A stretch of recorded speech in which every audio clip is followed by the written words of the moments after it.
This is why our founding fathers wrote a constitution to protect us against a tyrannical government. All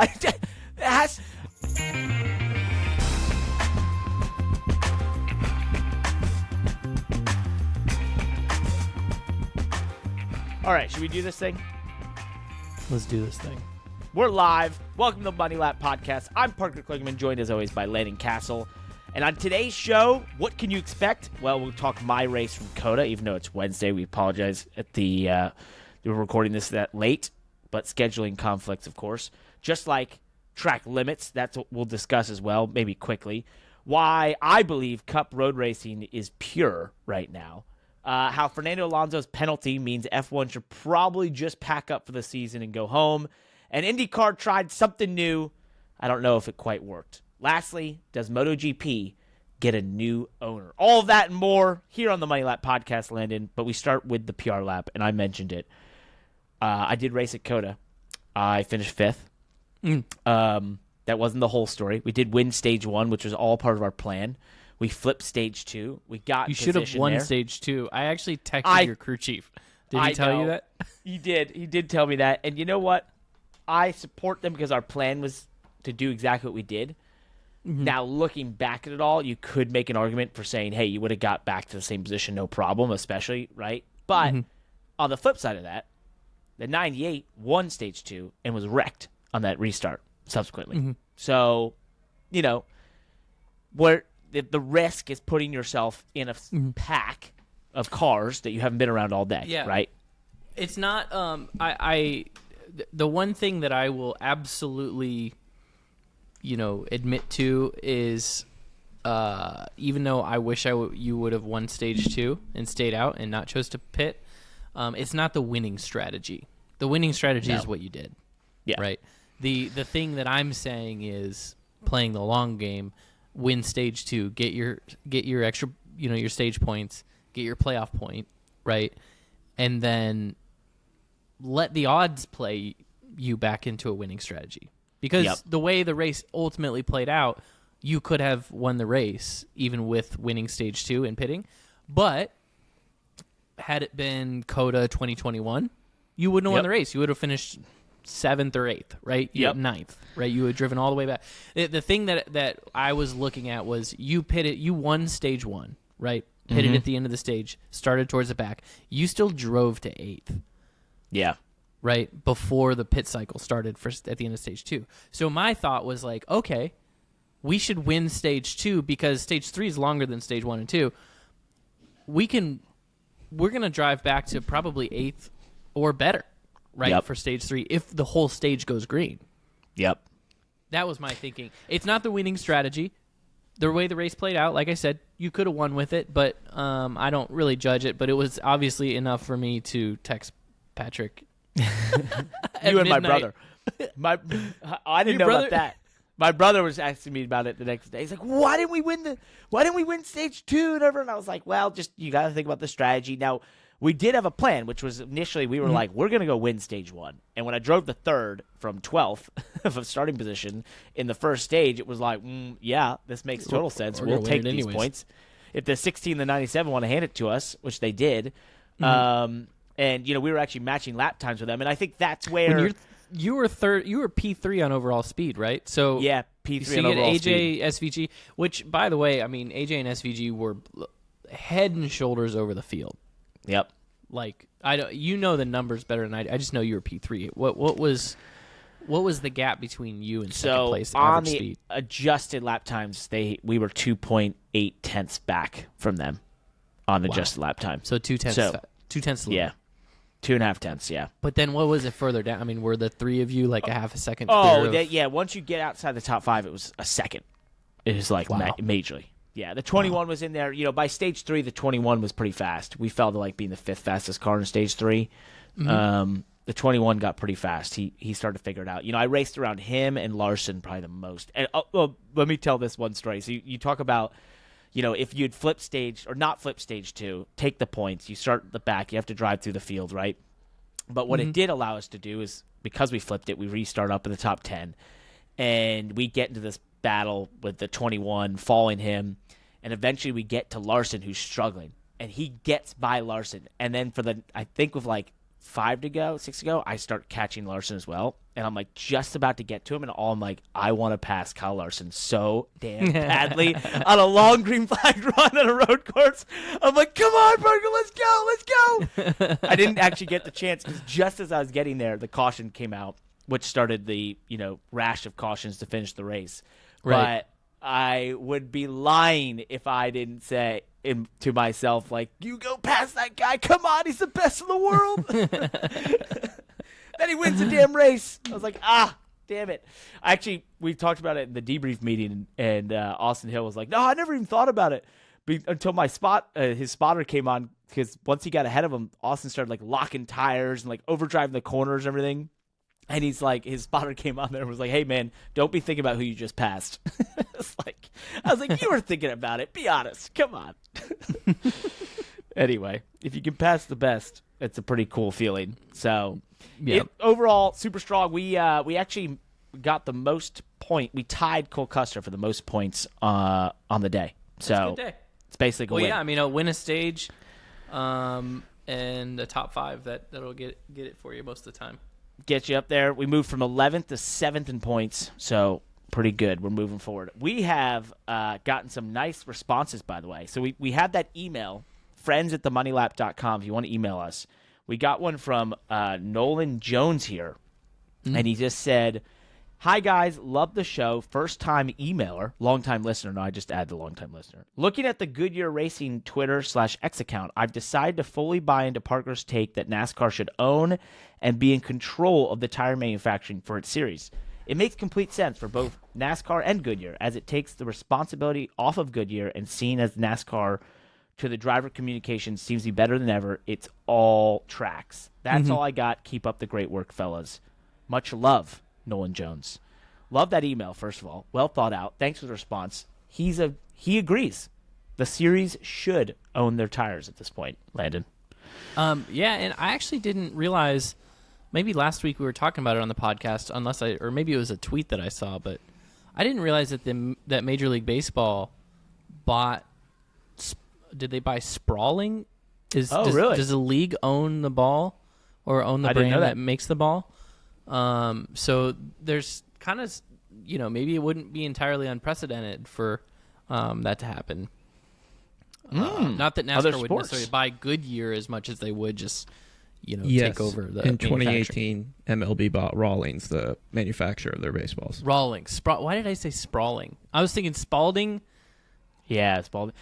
Josh, can they hear you?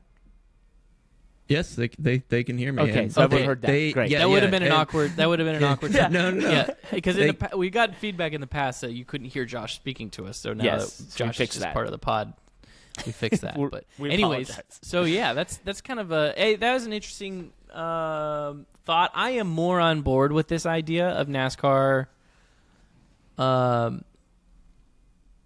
I'm more on board with this idea of NASCAR manufacturing the tires themselves than when you had first mentioned it. It might be in that pie in the sky type of thinking, but if you game it out, it makes sense.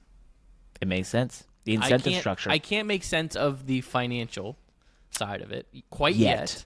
I think you probably have to reach to really make sense of the financial, and you're going to be definitely ruffling some feathers because of the ad spend and the sponsorship dollars that Goodyear brings in. So you would have a hell of an uphill battle there arguing that, but it's a perfect conversation for a over drinks with a NASCAR executive type thing. Could they make it back? We need to bring it up next time we're out with somebody. Well, a specific, one of our NASCAR official numerous friends that we have. So last thing I'll say in this, we can move on. Just remember, could they make it back via allowing then Bridgestone, Pirelli, everyone could advertise. Falcon Tire could advertise on a NASCAR Cup race. Just think about it. Don't need an answer. Think about it. Yeah. Could they make it back in the aggregate? I know you didn't want an answer, but I don't want an answer. Okay, no answer. Move on. Let's move on with the show because we were gonna try to do a quick show, because I might as well just say it to break the tension. Yep. that I'm like an hour and a half late to recording this show. So Oh, now we're going to Parker put it out and there. Josh. Parker, I know for you, the listener, you're listening to the show on time because it's not a live show. So I know you're listening to it on your own time, and that's great, and I'm happy for all of you. But we should all feel for Parker and Josh and AJ, who have been waiting for me because I'm late. So let's Because move we on with care. the show. Let's keep Because it we going. care. Speaking of caring, we do have some new reviews on Apple Reviews on our quest to 200. This one from Tim Richmond's Little Black Book. Really good, but 5 stars. What a great pod.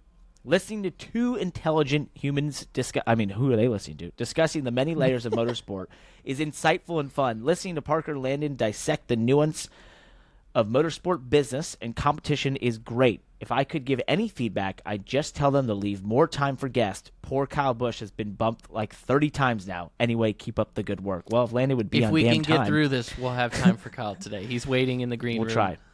We'll Yeah. once we get through everything, we should have some time. Don't worry. We made sure there's only green M&Ms in there, and he's well stocked. So this one from No, KP8. we have cannabis gummies for him now, That's true. or whatever. 3G CBD 3G gummies. CBD. Yeah, CBD. Sorry. CBD and Zyn pouches. So KP875 says the fact that I can't give this more stars is worse. 5 stars. Great podcast, y'all. As someone whose prior racing knowledge was limited to World of Outlaws, I've loved learning from Landon and Parker and hearing their perspectives. I love that they go from higher level updates all the way into specific deep dives on certain topics without mansplaining or complaining. The PR lap is always fun, too, as I can hear Parker and Landon's thoughts on Parker's recent races. I find myself listening, laughing along, and anxiously awaiting the notification for the next week's episode. Can't wait to hear Kyle Busch's thoughts on qualifying engines. Maybe next week if there's time. Okay, it's Kyle, becoming a It's thing. a big hit. You want? There's one from YouTube here for you as well, and Spotify Yep. if you want to. Well, Spotify's from Christopher, and he's 16. He's in the hospital because he has because of his heart. So shout out to Chris and your health. Oh, And yeah. you know, he said the episodes with us talking about racing and everything has helped him a lot. I suppose he's passing the time. And so Christopher from Spotify, thanks for the comment. Thanks for the review. And on YouTube, we have UGA fan 12132. Landon really got us with the ad reads. Way to break the magic. Absolutely. And if you love magic, it feels like magic when a car is built, when a race car is built. But it is magical to be able to build a miniature race car, to be able to manufacture the exact replica of a full-size race car into a miniature version that you can put in your house. Well, where would you get such a thing, Parker? Where? I Where don't would know. you go? Tell me. I would go. I'm just. if I can't were you, think of it. Okay. If I were you, I would go to spoilerdiecast.com, where any racing enthusiast looking for a high-quality diecast or apparel should go. They're one of the fastest-growing companies in the industry, and what sets them apart is their exceptional service. All their orders ship either same or next day, ensuring you get your hands on your favorite products in no time. And here's the best part, Parker. They offer What's that? free shipping on orders over $20. That's right. Smooth and affordable shopping experience with SpoilerDiecast.com. They have over 800, 900, 1,000, who knows, unique products currently in stock. They have one of the largest inventories in the industry, and that's on purpose because they have been leaning into motorsports collectibles, merchandise, all of the things, all the way to the point where now they have a brick-and-mortar store in Fort Wayne, Indiana. We've talked about that. So if you go to SpoilerDiecast.com, they've got dirt racing, sprint cars, IndyCar, F1. Obviously, they're NASCAR focused, but they are passionate racing fans, constantly growing their offerings and inventories. There you have it. SpoilerDiecast.com. Love it. Go check them out. Also, we talked about the hero cards. They have made it to Spoiler Diecast physical location. So you now, if you go in there, there are signed hero cards from myself of my Spike Light Coors, Big Machine Racing, Chevy Camaro of the NASCAR Xfinity Series. They're waiting for you at their physical location. Go check it out. Thank you to Spoiler Diecast. But this next segment, Landon, is brought to you by none other than Pristine Auction, the premier place to go and have yourself I'm sorry, I'm not reading this correctly. Premier place to go and get authentic things like our autographed memorabilia, helmets, photos, trading cards, and even more exclusive items. And guess what? We have bid on some of those items, and we have won them, and we are going to give them to you, the listeners, to celebrate the greatest day in motorsports. So as we rumble towards Memorial Day weekend and that amazing day in motorsports where F1, IndyCar, the Indy 500, and NASCAR, the Coca-Cola 600, all racing on the same day, we have gotten objects and memorabilia off of Pristine Auction that we are now going to give away to you. And today's episode, Landon, we are going to actually guess the drivers that this stuff is related to. So last week, we gave it away that, or didn't give it away, but you guessed that my item was from Jeff Gordon. I now have a new set of clues for you on my next item.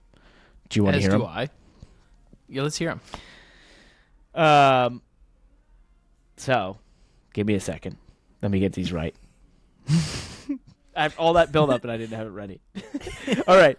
So, Well, my by first the way, clue. I don't think we've won any Yeah. of these items yet, have we? No, we won them. Yeah. We got them. Okay, We have these are the items we won. They're ours. Okay, These are ours. good. Think So, because the one I think the it's- first one I tried, I got outbid on, but You never did. mind. That's And- neither different story. So now I've got. You do You can your also- clues and I'll do mine. Let me do my clues. You do yours. So these will be the last few, and then we will, starting next week with our friends at Pristine Auction, you will be able to enter to get these through this giveaway. So my first clue. This driver has won 2 poles, but never won the Monaco GP. That's clue number 1. Okay, keep going. Clue number 2. He finished 6th and 4th in 2023 and 2022, respectively. In Monaco, Yeah. You Charles want clue Leclerc? number 3? Oh, you got it! I never even got to clue number 3. okay. Well All done. right. No, All right, I'll give clue you my number first 3 driver. was he's getting a new teammate in 2025. So Oh. this one, this is going to be a signed photo of him racing at Monaco. So it's actually Oh. really, really cool. Yeah. So That's is gonna be- this I think getting hung up in your house, or are we giving it away? we're giving it away. We're giving it away. Dang it! I thought we were keeping. I know. these I things. actually would. I'd keep that one. I'd keep that one. I know. All right. Okay, Give me so yours. my first one. This driver, this driver has raced in both the World 600 and the Coke 600. Oh. This driver has 3 Coke 600 wins. 3. Who's won it 3 times? And would have done it back then. When did it shift from the World 600 to the Dale Earnhardt? Never It's won Dale a Earnhardt. pole at Charlotte Motor Speedway. It is Dale Earnhardt Sr. Let's go! I immediately when you said the World 600 and Coke 600, I immediately am like, okay, that era, it's gonna be like Dale Earnhardt. And then you said 3, and I was like, he had to have won this 3 times. Three. Three, yeah, And an this is emphasis on the a 3. signed 1994 Goodies pole night ticket from the Coke Oh, 600. wow, Yeah, that's pretty So, sweet. pretty cool. Anything signed by him, that's epic. Yeah. Very cool. Very cool. Did you have another one? Yes, I have another one. Are you doing your second one? Or no, I No. have 2. You're doing 1, right? Yeah. Yep. Okay, so my you already second did one. This one's a little more obscure. I'm not sure. I don't know. You're pretty good at this racing history. So let's see if you get this one. Well, this guy's just done everything. Has a USAC Sprint Car Championship, a kart championship, has competed in NASCAR, IndyCar, AJ Foyt. IROC, and Really? Oh, so Mario Andretti. Okay, wait, keep going. Give me the clue. you're at 2 strikes already. Third Yeah, I know, strike, give and me- we just give me end more. the show. Just stop. Third strike, and we shut it down. All They right, don't get to keep hear the going, rest of keep the going. show. Keep The going. last clue, and if you get this wrong, it's over. You lose. This driver won his first NASCAR race in his duel leading up to the 1963 Daytona 500 while driving for Smokey Yunick. It's a tough one. And it wasn't I'm not AJ or getting Mario. I'm not getting this one. And he drove everything. He drove everything. This is another one of those guys. I know. It's at the tip of my tongue. It is. One is dual. I feel like if I said Dan Gurney, it's not Dan Gurney. But you would have thought Dan Gurney. You're thinking, Well, I feel like if I say Dan Gurney, it's going to get you a step closer. I was going to say like a Bettenhausen or like an unsure. Who? Okay, I don't know why. I can't think. Who is it? Johnny Rutherford. Rutherford? No way. I know. Wow. And I'm going to be honest with you, Kyle, who runs our who runs our newsletter, because he just is an absolute genius with this stuff. He wrote these clues, and I'm like, holy these are great clues for Rutherford. I don't know, I don't know if I could get him. I couldn't have got this. Amazing. But, so what's the item? So the item is a signed 1974 Sports Illustrated custom framed magazine display signed by John Rutherford. Oh, that's really cool. Rutherford, he did, I want to say he set the first 200-mile-per-hour lap at Indianapolis Motor Speedway, I believe. Ooh, yeah. Over 200-mile-per-hour lap. I believe that was him. So, really cool. So, you got a Jeff Gordon helmet, a Charles Leclerc signed photo from Monaco, a ticket signed by Dale Earnhardt from Coca-Cola 600, and Sports Illustrated signed by Johnny Rutherford, who is really a legend of the game. You can win all of those at pristineauction.com through our giveaway that we'll be talking about and promoting over the next couple of weeks and months, actually, heading to the greatest day in motorsports. So check it out. Also, if you go to Pristine Auction and sign up, use code MONEYLAP for $10 off your first win. That's Pristine Auction, PRISTINEAUCTION.com. Register now and go let your collection speak for itself. That was cool. That's awesome. This is going to be really fun. I want to see what people think about those things. Because, who gets to give away stuff like that? That's really cool. Yeah, it's going to be cool. That'll be fun. I kind of want to keep them. After we give them away, we need to get some photos on social media of this stuff. Yeah. Where they hang it up or where they keep it. So Definitely. Well, it's, it's the people's interest in this could be because motorsports as a whole seems to be just getting more interest. And this past weekend, Lane, as we move ahead out of the PR lap, the TV ratings for the NASCAR Cup Series were up once again 6% here for COTA. Just more evidence that people are watching and they're sticking around and they're enjoying it. Yeah, we're looking at year over year. Yeah, this is the first time in over a decade that we've had consistent year over year ratings increases. I wouldn't say over a decade. I think a couple years ago, 2017-ish, there was a bump. I want to say because it was Dale Jr.'s last season. Maybe there was a bit of a bump. Was that 2016 or 2017? I know, but week over week. But yeah. Consistent. In this day and age, that's impressive. Just people watching TV and getting them. Let's just be real, because first of all, I mean this in the best possible way. Okay, so what's that? Anybody, NASCAR executives or anybody, please don't be insulted by when I say this.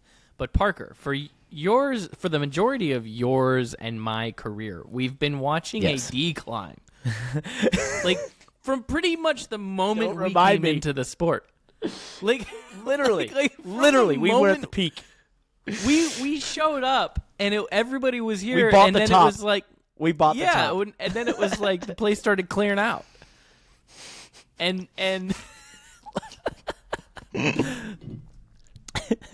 I started going to races, drivers were helicoptering in, and you had to come in. You had to get there at 7 a.m. because the traffic was so bad, and it was just in the ratings, it just kind of But the whole thing since then has gone down. Now it's I think I'm not saying it bottomed out this year. I think it bottomed out several years ago, and it's chunking its way up one bit at a time.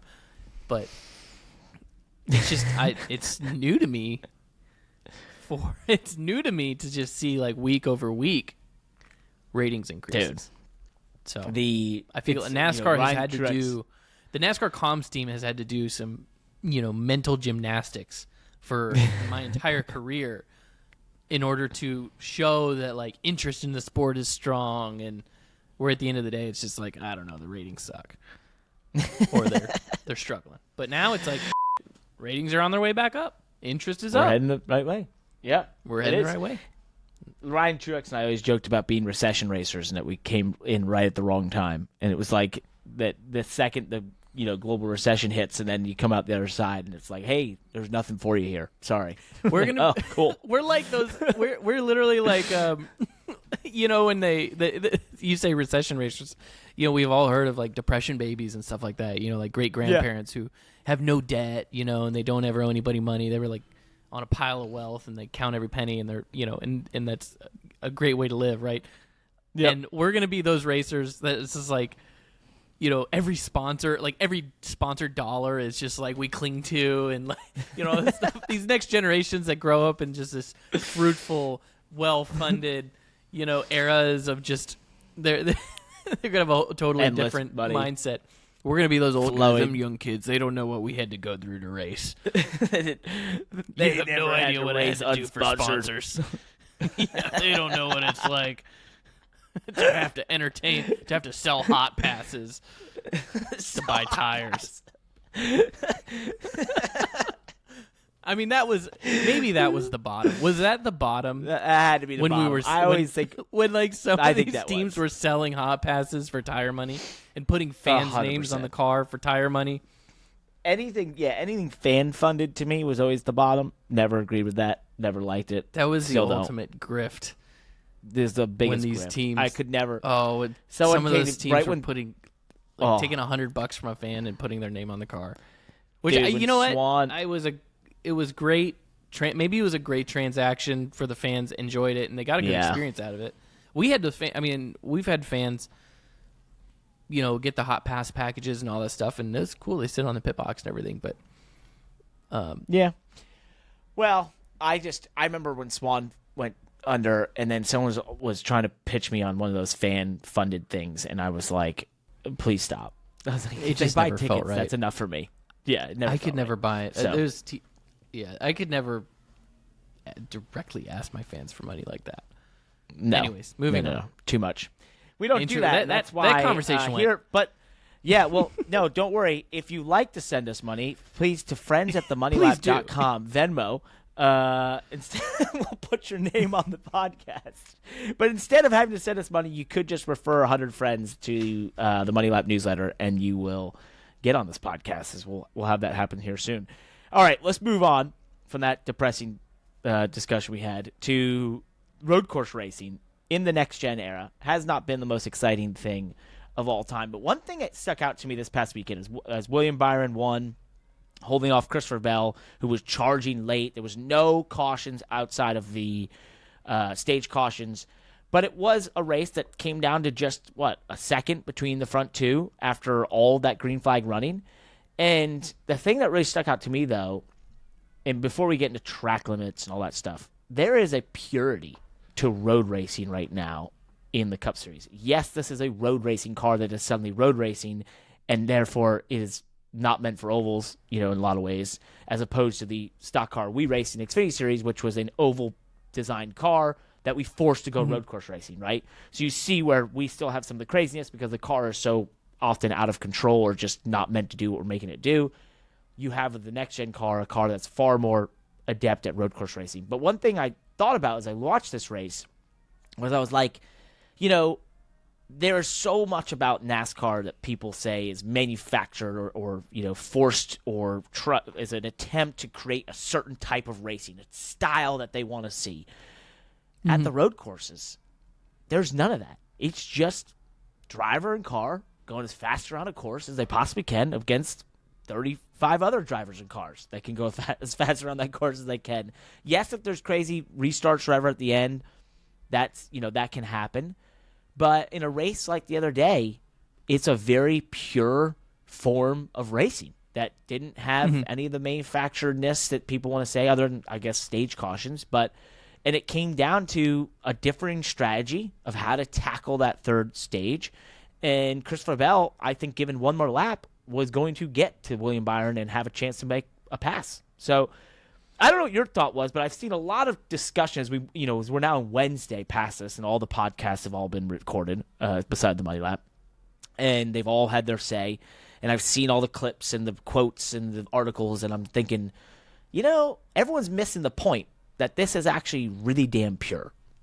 Mm-hmm. I think, I think you're going a little far with it being pure. Pure to what is my question? Well, because people are, they like what pure racing is. I don't know. It's just, to me, it's very simple. It's just like fastest car and driver won the race. Fastest car, second fastest car and driver, and best strategy finished second. It was like, there wasn't the, I don't know. You didn't have the manufactured restarts. No. Yeah. I agree with that.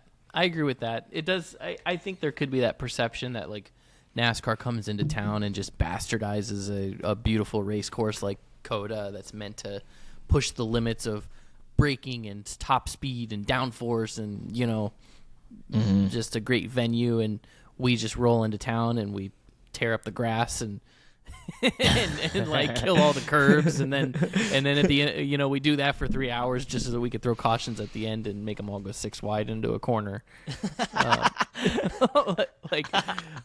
So I guess I could buy into that. Where it's just like, hey, I know there wasn't a bunch of wrecks at the end. I know there was like a little bit of tension with Christopher Bell chasing him down and all that stuff. But hey, how about it was just a good race?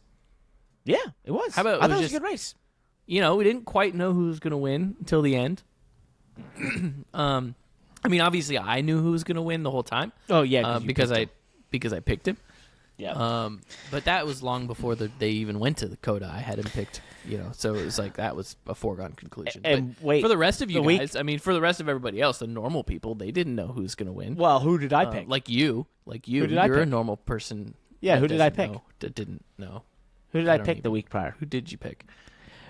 Christopher Bell. That's how much stuff I know. He was Bell within one lap. He was flying.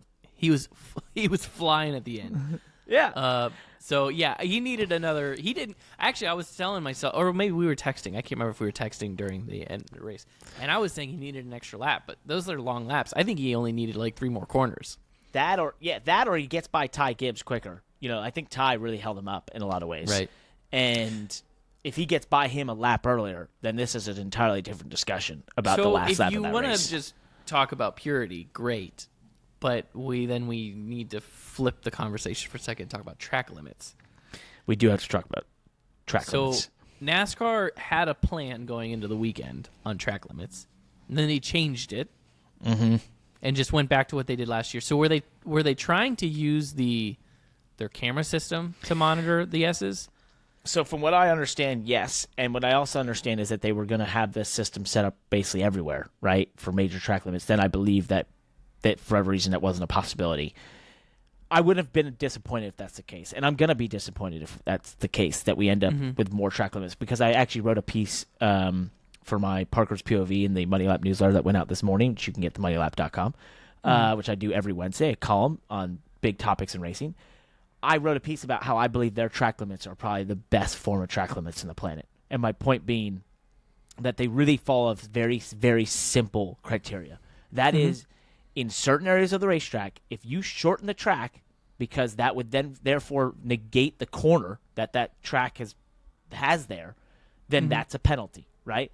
Everywhere else, if you want to use more racetrack, if you want to cut turn 7, cut turn 19, go ahead, because there's grass that naturally stops you from going too far, right? But through the S's, where if you were to straight line them, of course that would become a straightaway and no longer corners, and it would be very easy to do because they're flat like a parking lot, then that is too far. Now, the one thing I will say is that the only issue I have with their track limits, and I know for really big-time followers of our show, they'll know my position on track limits in F1 and how I think it's the stupidest thing I've ever seen. You as well. You got thumbs up going on there. the draconian penalty, though, is a problem, right? The idea that in NASCAR, where you go just an inch too far through the SS following someone, and now suddenly you have a drive-through penalty, that does seem excessive. Now, they do have leniency if you have contact, which happened to me in the Xfinity race, where I was booted by the 00 into turn 3, absolutely shipped, and they were nice enough to say I don't think he had any chance of not being in the infield there because his car was being connected to by another car. That's the leniency we need. But there are other systems. Supercars in Australia does a system basically that's a strike-based system. I believe 2 strikes, and then you get a penalty. Yes, that can open up some conjecture of being able to use that late, right? That's an idea. The other idea is if you gain a position, then that's or gain time, then you have to give it back. That sort of thing. I don't know the penalty, but I do believe the penalty right now is a bit draconian for the crime. I was happy to see no track limits everywhere else, though. I was very happy, and I don't think it looks ridiculous at all, because to me, and you and I have talked about this, if there's racetrack there, if they pave it and we can use it, then that's the track's fault. And how do I know it's a track issue, by the way? So F1, Landon, was in Australia this past weekend, right? Mm-hmm. Which is a sort of hybrid street circuit situation over there, the Albert Park circuit. They had almost no discussions about track limits. Only Daniel Ricciardo in qualifying was the only thing I could find about track limits. I couldn't find their penalties, but I would guarantee it was less than the amount of penalties and track limit infractions we had in the NASCAR series in COTA. Now, last time F1 was in COTA, there was all sorts of track limit infractions and penalties and discussions about track limits. Therefore proving 2 series on the absolute opposite spectrum of track limits, car design, I just hit my mic, car design, and philosophy, both have major track limit penalty issues when they go to COTA. That's a track problem, not a series problem. That's what I'm going with it. So I'm done. I know you're done. I'm just letting it simmer for a second. I went on a bit of a monologue. It's a track problem. Yeah. It's a track problem. It's a track design problem.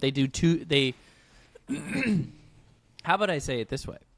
They've done too good of a job designing these tracks. Too good of a job thinking of everything. Yep. Too good of a job making the track safe. Yep. Right? Too good of a job utilizing the real estate to make it multi-purpose.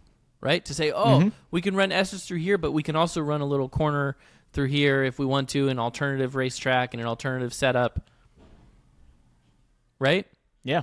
Well, and I know some of the paving is done for MotoGP, right? That's the other side of this whole thing, is that they require something different. But I just think we've talked about this. There's other ways. If you want to solve it, it's not a series or officiating problem. It is a track design problem. Fix the tracks, you won't have this problem. It's that simple.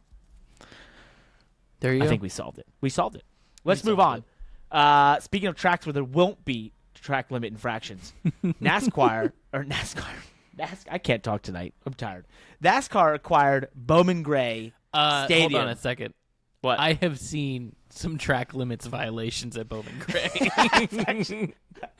I'm pretty sure if you go on YouTube, you can find people cutting the track at Bowman Gray.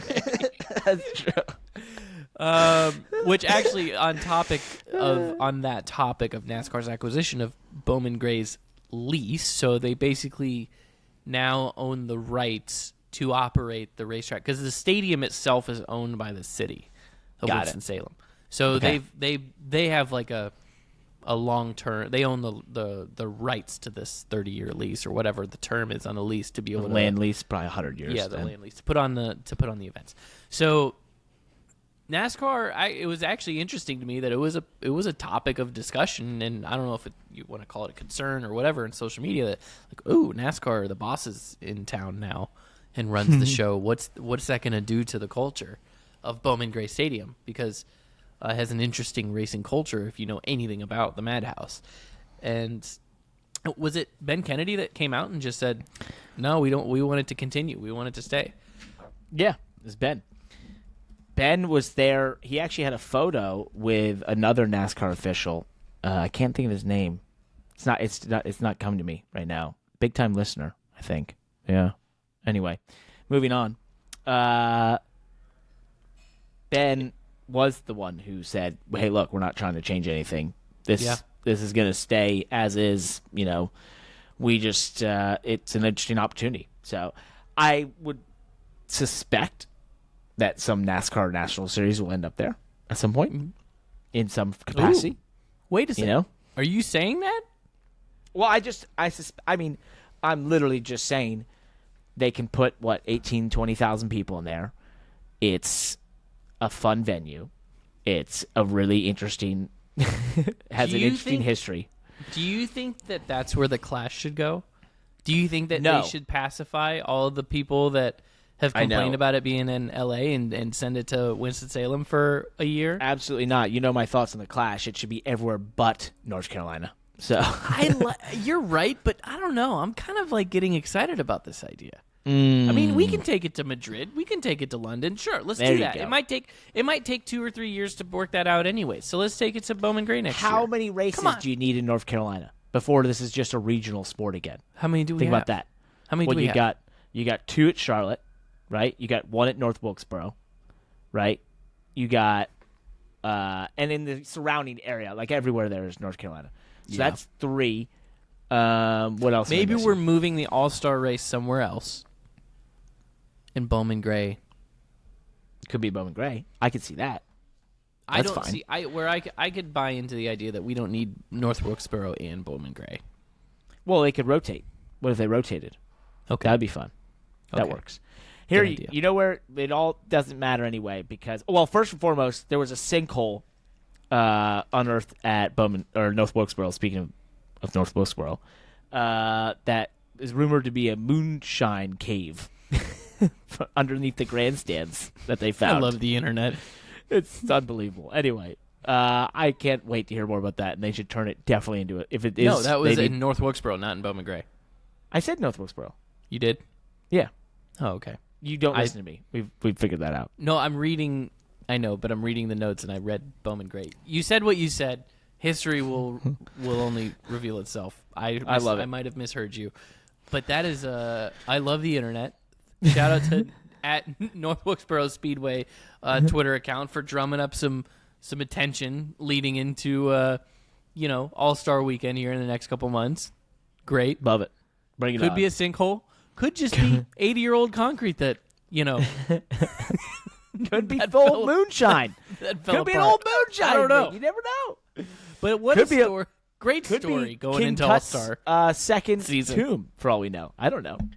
Also, more NASCAR on the move news. Yes. This is a big one. This is really big. Long Beach?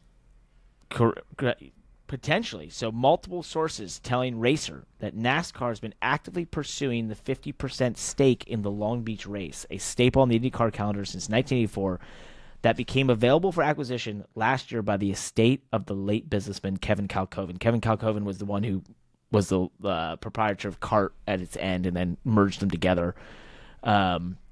He was a part of, what was the name of the race team with Vassar Sullivan, and he had a race team the whole time anyway. A very successful businessman from Australia. His portion of this is coming up. It sounds like Penske Entertainment and Roger, and who own the IndyCar series, do not want that to happen and are trying to also get it. But, man, I've thought about NASCAR in Long Beach for a long time. I thought that's a great place for Southern California racing for NASCAR. It would be wild. We'll see. I don't know. NASCAR has said that there are more options in Southern California. And we've been talking about LA Dodger Stadium, right? Yep. But maybe it's Long Beach. Maybe it's That Long would Beach. be a wild race with the next gen. That Be would awesome. That would be even tighter and more interesting than Chicago street course. Well, I like how Chicago's unique to NASCAR, but I like the idea. Long Beach is an event. It's an incredible. Well, Chicago is too, but Long Beach is one of the cooler racing events I've been to in my life, in that, over the 3 days, they'll have 200,000 people there, and it's just a vibe. Like the drift, they have drifting every time, and so the drift cars lay this insane amount of rubber through the final few corners, and it's very Southern California-esque, and obviously IndyCar has been there forever between Champ Car and IndyCar, and it has a history of F1 being there back in the 70s. So it's just a cool place, and it has a ton of history, and so it's like, that would be cool if NASCAR could come in there, and not, like, as a purist, I think there's some IndyCar fans right now, they're like literally smashing their radio set, or like smashing the dashboard of their cars. They're listening to this. Calm down, don't worry, don't crash. I do believe IndyCar should hold on to their, date and that, but what if you could run it one more time? Or what if NASCAR actually isn't the headliner on that weekend? Maybe NASCAR is Saturday and they have Sunday, sort of thing, because ALMS has done that for years. IMSA has. So it's like, I just think there's an opportunity there to mix the two. Like we tried to do at Indianapolis, and it was very successful, and it was a very cool event. But IndyCar was not the headliner at that one. I think in this, maybe IndyCar can be the headliner, and you keep some of the purists, from smashing their car right now as they listen to this. So I like that. They probably because of the little brother syndrome, IndyCar would definitely not like NASCAR taking over their weekend in Long Beach, but it would be pretty cool. Yeah, it's true. Well, I can feel that. I understand. One of the road courses that NASCAR will be heading to this year, I'll be racing at, is Sonoma, and it has been repaved. One of the most historically highest in terms of tire wear road courses that we go to is now completely different. They were the tire test today. Early reports, 2.5 seconds a lap faster than the lap record right now. Wow. And Martin Truex Jr., I saw a video from him with Bob Pockrass where he said they'd done about 12 laps in a row, had zero fall off, and it's intensely fast. He said this place was already really tight before, but we used to fall off about 3 to 4 seconds in a run. Now you're just going all out every lap. That is going to be insane. I got bad I can't wait news. to get there. What's that? 2 things. Number 1, it is going to be hard to pass. It's going to be really hard to pass. It is going to be impossible to pass if there's a tire fall off. Number 2, you better be in shape when you go to that race. I feel that. It was already tiring before. It's already one of the most physical races of the year. Why is that? Because it is hot, and it's just one of the hottest races of the year. It is hot, and it's a road course, and it's just hot. Like it can be. I remember a couple years ago, you and I did the Cup race there, and it was one of the hottest I've ever been in a race car. And same I here. was delirious after that race. And I remember we texted after it. It was like 2019. I ran as hard as I could all day with not a great handling car to try and get Priest for like 29th. And I got done with that race, and I was like, I am destroyed. Never have been that destroyed. For those listening, there is a difference between 3 seconds of fall off and the effort your body has, that it takes to run those laps. You're still focused. It takes the amount of focus and precision, but your physical effort is lower at the end of a run because you're softer on the brake pedal. You're more finessing with your hands. You're more finessing the car through the corner because you're focusing on the tire. If there's no tire fall off, you're going 2.5 seconds faster. The load on your body, the load on your legs to push the brake pedal. That is going to be one of the most physical races, Sonoma in June on fresh pavement, that we've seen. That's a great point. I'm calling my trainer right now. You better be fit. You better be on it. You better be ready by that point and have every part of your game perfect, because that is going to be intense, to your point. I also was thinking about turn 10 is going to be hellaciously fast. The right-hander on the backstretch. Ooh. The left to right that you used to lift the left front and slam it down, dab a little brake, play the throttle through, is now just going to be like a turn in. The cars will be way throttle. Flatter now. The cars will be... You'll run a ton more spring. You'll run a ton more spring, so they will actually drive a lot better on new tires because in previous years, that there's so much tire fall off, the teams had to balance between how much platform, how much stability do I want on a short run but still have grip on a long run. So that's why Sonoma was famous for seeing cars carry tires, and there's always those shots going through turn 4 and just touching those curbs. And they're still going to be doing that because the curbs there are really big. But you might actually see less of it than in the past, because with fresh pavement and no tire fall off, the cars are going to handle better if they maintain a flat platform. Yeah. So you will have a better time with that transition. It's going to be fastest. That corner's just going to be faster than hell. It should be fun though. Crazy. I will say, last point, and then we can move on. We talk so much about repaves and how much they suck for stock car racing, right? But repaves on a road course in a stock car are not bad. In fact, they usually put on really good races. Yep. I mean, I was mortified when they repaved Watkins Glen, right? And it was just like, man, the place was old, and you slid around, had tire fall off at stock cars. And I was thinking of it from this traditional stock car driver mentality of oh man, we like old pavement and tire fall off. And so they repaved Watkins Glen, and we went and tested there, and then we raced there, and I was like, shit, this is fun. There's grip, it's fast. There's grip. Yeah. You can turn, and the tires were still kind of soft because it was a road course tire. So it's not like going to Michigan where they repave the place and you're going 225 into the corner and they have to, give you a rock hard tire. It was actually, I was like, hell, this is still pretty fun.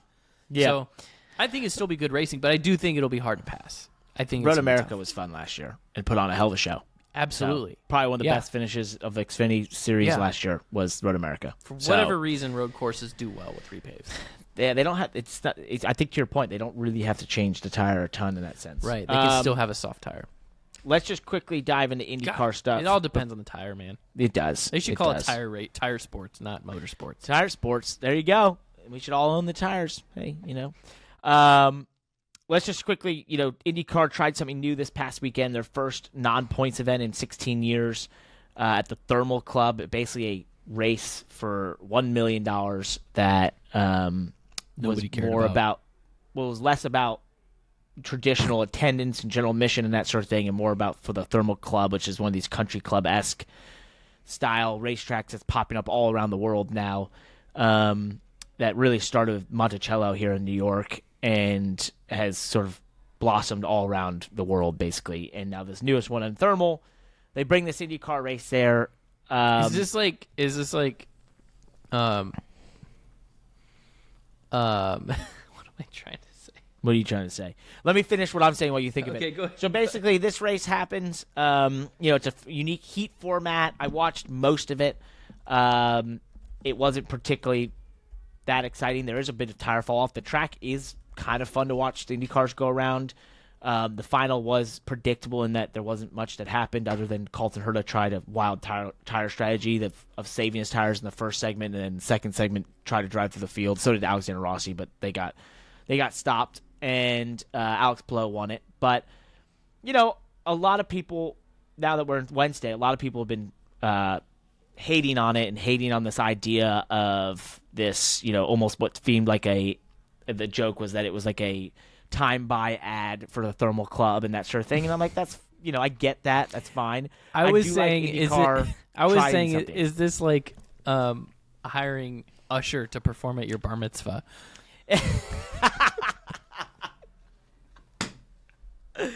All right, there you go. You nailed it. It is 100%. You know what? For the IndyCar folks, what I would say is it was on TV. It was on TV. About just under 1 million people watched. I had no problem getting the opportunity to watch some more Indy cars go around in circles and try to beat each other. I thought that was fun. I shouldn't have said earlier that nobody cared. I shouldn't have said that. No, because I will say this.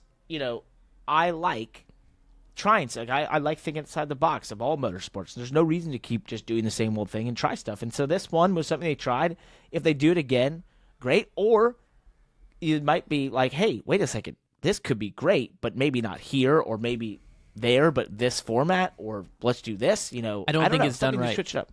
I don't think it's done. It's like to me, it's like, what are you trying to be? Are you trying to be an exclusive elitist event at a private club, because if you are, there is a time and place for those things. And if you're trying to do that, then you do it and actually make it elite and exclusive, and you don't televise it, you don't allow media, you just do it. Right? And the best example, and this is totally different. We're talking about totally different. Race cars are expensive, and there's fanfare and sponsorships. It costs money. But, like, you have that, what is the famous golf club in Seminole in Florida? This super private exclusive golf club. And they have the most famous, it's not called a member guest. It's like their member pro tournament or member pro, weekend tournament. And it is like this who's who of rich Florida Seminole private golf club members and their PGA World Golf top 50 pro buddies who come in. Like Tiger Woods plays in this. Roy McIlroy I didn't plays know about in this. Oh, this is epic. And you don't know. Of course you don't know about it. You shouldn't know about it. Nobody knows about it. It's like the biggest secret in the world, and the only coverage that this event gets is like the tee sheet. Wow. You can Google it. Maybe there's more coverage than that. I don't know if they even have results or whatever, but it's literally this member guest tournament, except it's member and pros. And every year somebody either gets a hold of it or maybe they release the tee sheet to the public. I don't know. But there's never any coverage around it. You don't know anything about it, but all you know is that it's basically as stacked of a pro field as any PGA Tour event, right? So to me, it's like, okay, if the whole point is to make an elite country club like race where it's exclusive and nobody wants, then actually make it a secret. Otherwise, you're just, it's like you said, it's some weird commercial for a private rich person's club, but yet if you wanted to go see it, it's $5,000 ticket or whatever. I don't know if that's what they actually did. It was $2,000, but they lowered it like $500. But because nobody wanted to come. Nobody was going to pay $2,000, right? So, anyways, you have that, and the reason I'm a little cynical about it is just because I felt like the Miami GP did this the first year, the F1 race, and overcharged everybody for tickets, made it this big lifestyle thing. Now, granted, that wasn't like a private club type deal, but it was just a lifestyle event. They were trying to make it exclusive. And then the second year, they couldn't sell all their tickets, right? They were slashing prices. They were doing all this stuff. So I just don't think that works for motorsports unless you go all the way. Yeah, that's the all the way thing. And it was supposed to be kind of a member guest situation, and then the member thing sort of bowed out, I guess, or it didn't come together. I don't know exactly what happened there, but the idea of that gentleman driver, pro driver, kind of like IMSA already, but in a super exclusive deal where like it's black tie at dinners, and hold on, and you don't win the drive. Like the pro driver is getting, like maybe they're paid whatever, but there's also like an insane Rolex up for grabs, and oh my gosh, we got to do this. We need to do this with green. We need to do this at Lime Rock. Sport coats. Well, see, Lime Rock, we could do it. Lime Rock is not a private club, but I wonder if you could do it just as a private event. Yeah. Where you just pair up 25 drivers. You find 25 drivers and 25 rich dudes to put on this member pro event with, like you said, where it's like a Rolex or whatever, some Richard Mille watch is awarded to the winner, and but the rich guy has to put up $100,000 to pay for the driver and get the car or something. And the thing is, and here's where it works, is pro drivers will come race in those and do it if there is no media, right? You will get Joseph Newgarden to come drive a Radical or something like that, or whatever you want it to be. I don't know. So I just Larson you'll get Larson to do it if Carlos they don't have Sainz. to. If they don't have to do it on TV, and if they can get, they have to get permission from their teams and stuff. But they would totally come do that stuff if it was for fun, right? Where there's no fanfare and no reporting, and we're not maybe we only. I don't know. That actually is incredible. You That's guys a cool sound idea. like you're describing the Velocity Invitational at Sonoma. What's that? It's there you go. Hey, help us out. Oh So no, but that was but they sell tickets to that. they do sell tickets to it, so it's a little bit more open, but it's basically just this whole weekend where they just send Formula One drivers and all these who's who McLaren drivers out on a track with every historic car from the McLaren fleet, just doing laps and. That's McLaren like deal. Goodwood or something. Yeah, this Yeah. is like this. Now you're going down a path of Goodwood. I'm talking about like it's a $150,000 buy-in Or more. I'd say per more. car, right? Yeah. Or per team or more. Yeah. And it comes with 5 guest passes, right? Mm-hmm. And a black tie dinner. And then maybe you have to bring your own driver. We'll help you get the driver, right? But you Yep. got to pay for the driver. Yep. Right, so if you got a buddy that'll come do it for free, I'd do it for free. Or it's teams. if you got a line to Lewis Hamilton's agent and you can pay him the $250,000 to come drive. But like at the end of the day, it's like there's You this think he would promise show up that for it's. that? I think if there's this policy of like, there's nobody speaks about it. There's no, but you leak a little bit, right? Like you just leak like I said, the tee sheet from the golf event. You just leak the lineup of like who's in it, but then there's no No one talk can of see it. results. Oh, Even people go and maybe wild. even no social media of like the results or anything. Yeah, maybe we give away a watch or something like that. But like the only way you'd ever know if somebody won that is if you see him wearing the watch, right? Let's Or ask. I think it's really cool. We could dive down this for another hour. Let's ask the listeners out there if you want to see or hear about a super exclusive. they wouldn't get to But see it. You wouldn't get to see or hear it. Well, you would hear stories though. There would be content around it because That's we the would know point. it's happening. We would know, but it's like, what would you think of that? Let us know at friendsatthemoneylab.com. Let's move into the next racing series that occurred this past weekend, and that is F1 down in Australia. We mentioned it earlier. So we have to celebrate one thing, and I hate doing this because I don't want to celebrate. I'm not just have to say celebrating it. this. I'm not celebrating it. I'm just No. saying. Max didn't win. Once he didn't actually win a race. I think I was actually kind of hoping he'd win every damn race because I just wanted to see. I know. I've said that Perfection on for this once. pod that I wanted I to know. see. I'm disappointed, but And now Brembo is blaming Red Bull and saying that it was their setup that caused because their brake package. because his right rear brake locked up and basically lit on fire because it was clamped, and so that's a game ender. And Brembo is now saying this is something that Red Bull was doing wrong. So always fun when a supplier likes to come back at you for using the wild. product. Yeah, Carlos I Sainz. don't think that sends the right message from Brembo to blame Red Bull. I think that, this is a team that hasn't had mechanical issues in 2 years on Since Max's this car, race. Yeah, and they've won all but 2 or 3 races in the last 2 years. I'm not saying you got to accept the fault, but maybe just say it's unfortunate. I don't know. just don't say anything. Hey, Don't say sorry, anything. we'll make it better next time. Like, Yeah. no one's gonna be like, I'm not putting Brembos on my car anymore because Max had one failure in 45. One of my favorite F1 races. This reminds me of a moment. Bleep that out, Josh. This reminds me of a moment when I was at Hendrick back in 2008, maybe or 9. I can't remember when it was. But Jeff Gordon was leading at Watkins Glen and wheel hopped into turn 1 and spun out in the closing laps of the race. And I think I rode to the airport after the race with Doug Ducart, who was the VP of competition at the time. And I was like, well, what do you think? Jeff, man, he's just... And he just goes, yeah, man, it's unfortunate, but I think we'll keep him.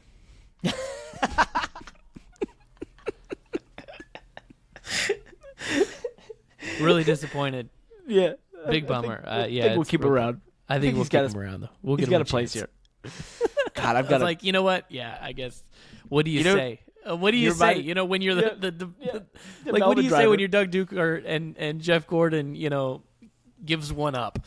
Right? It's like, All right. all right. Well, see you on Tuesday at the meeting, Jeff. We'll talk about it then. That conversation, I can't think of the specifics, and I will once we get done recording this because that's how this works. But you remind me so much of conversations I had with like Travis Geisler, who was the competition director at Penske around that time period when I was a development driver there, and would go to races like that and like see one of the Cup guys make a mistake, and it was always just like, yeah, kid, you don't even realize. Like, that guy earned the chance to do that. One big storyline from this past weekend was that Albon crashed his Williams.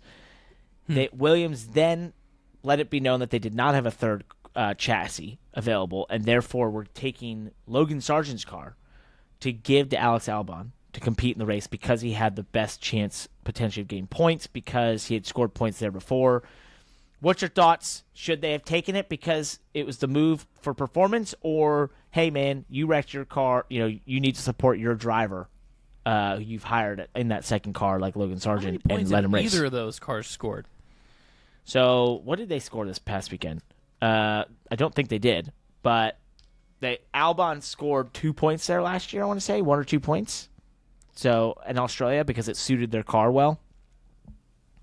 It's just Which it's is hard big. for me to fathom that when I saw that. We would never see that in NASCAR. We were laughing about Would that. we? So everyone in COTA was laughing about that. We see And it was versions like, of that. We see versions of that. Maybe, but like imagine, like it would be like I don't even know how to compare it, but it would be Hendrick, or no, not Hendrick, but like I guess Front Row Motorsports, COTA. Michael McDowell wrecks in practice. They don't have a backup. Todd, sorry, you're out. It's Michael now. Okay, here's where we've seen probably stuff like that is where somebody misses a race in a rainout. Yeah, that's definitely Has anybody? Can you think off the top of your head a driver that has replaced their teammate in straight up like this style? Yeah, like missed the race but then replaced their teammate. It's It's usually like sponsor driven or contract driven. It's not like it's never. Yeah, I don't know. I don't even care to spend that much time on it. It's a bummer for Logan, but I think that he's. Yep. Gosh, it just feels like he's on his way out. What's crazy is we said this at the end of last year, and then they re-signed him. Yep. So, unfortunately, I think he needs to be evaluating other options because to me that just shows zero confidence. And I don't know why why continue. We haven't even mentioned it yet, but Carlos Sainz did win for Ferrari after it's having not even worth talking about it. Yeah, Max no, I mean it was a big That's deal. my point. But hey, I want to get the last thing in F1 I want to talk about, and this I mentioned it in the top of the show when I said on today's show. So George Russell wrecks on the last lap, right? Mm-hmm. Following Fernando Alonso, who potentially people were saying brake checked him. Fernando was given a 20-second penalty for this. And now people have evaluated and looked at all of his data and telemetry and all the things he did, and sure, he slowed up early and all this stuff. But remind you, George Russell never touched his car. Never touched him. He lost it because of the aero wake effect of getting too close to Fernando Alonso. The FIA gave a 20-second penalty for this. At that moment, when I saw this, I didn't say anything publicly. I waited to the podcast here. But I did say at the top, and I do believe this. I do believe F1 should probably just pack it up and go home for the rest of the year. Because that is the most asinine, ridiculous penalty in the history of motorsports, as aside from Sebastian Vettel, the time that he went through the grass at Montreal and had to give up the place. I can't remember how that all went, but basically he got like an unfair rejoin or something. This is ridiculous. The two cars didn't touch. You can't brake check someone and then not touch you and then call it a brake check. That's the most ridiculous thing ever. This is why our founding fathers wrote a constitution to protect us against a tyrannical government. I was like, nobody. And so the best part is it was, quote, a potentially dangerous move. Potentially. Not dangerous move, potentially. Here's a 20-second penalty. That, like, the can of worms, I don't even want to spend so much time on it, but the can of worms that opens up into terms of, like, hey, wow, you looked at him the wrong way. That was potentially a dangerous way to look at that person. This is your 20-second penalty. This is in the same category as track limits. right? It's just ridiculous. It's just officiating gone tyrannical. I've said that enough on this show now. So it's out of control. It's ridiculous, and it's probably, I don't know. Actually, it does make me wonder if it's tied at all to what Lewis Hamilton has said about Mohammed bin Salem, where the BBC asked Hamilton if he still had confidence in the FIA president, which Hamilton basically said, "What confidence?" He said that he never had confidence in the FIA president. So, now we're taking that all the way to the top. But it does make me want to talk to an F1 driver and be like, "Hey, is this all this stuff? Is that tied to your lack of confidence in the FIA? Is it just the over legislation, the over officiating? Do you guys share the same opinions that us hillbilly NASCAR drivers share?" Right? Because we hate track limits and we hate all this driver conduct, all that stuff. Do you guys feel the same way? Or maybe you're on a different end of the spectrum? I'm sure they do. I've seen plenty of folks that none of them agree with track limits. They all can't stand it. And it's just like, then who is this for? Like, nobody wants this other than these people on Twitter who like to debate about the out of bounds in other sports. And it's like, cool, go watch those sports. We don't have them here. This is motorsports. Don't need it. And this whole, this penalty for Fernando Alonso makes me want to lose my mind. Like, I felt like I was taking crazy pills when I was reading this. So, ridiculous. Get it together, F1. This is stupid. And otherwise, just pack it up. Because if you're going to penalize people for impeding someone at the end of racing for a position and the other person wrecks because of arrow, then you've basically lost the point, and there's no reason to continue doing anything. Speaking of the owners of F1, Liberty Media in talks to purchase MotoGP for an estimated $4 billion, $4.4 billion. Many people have bid on it, including the Endeavor Group, which is the TKO Group, which owns UFC and I think a couple other things, Nitro Rallycross. They bid on it. A bunch of entities have.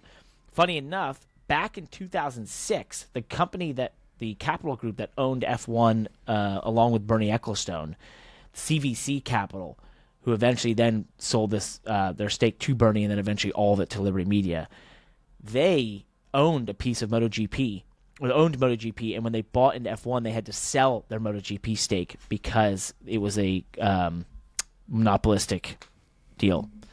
So let's see how this goes. But I saw a quote in that article on the Financial Times that was a lawyer basically saying, let's see if anything changed, because that's a pretty clear precedent that you can't own both of these according to what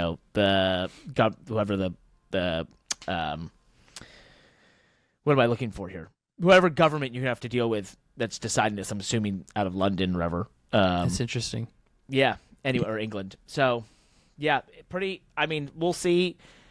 A lot of interest, though, in MotoGP. I think it's definitely a hidden giant. It's technically in motorsports. So we always say NASCAR is the second biggest behind F1. MotoGP, actually, I believe, in a lot of categories, obviously not in the U.S., but globally is, really, really big.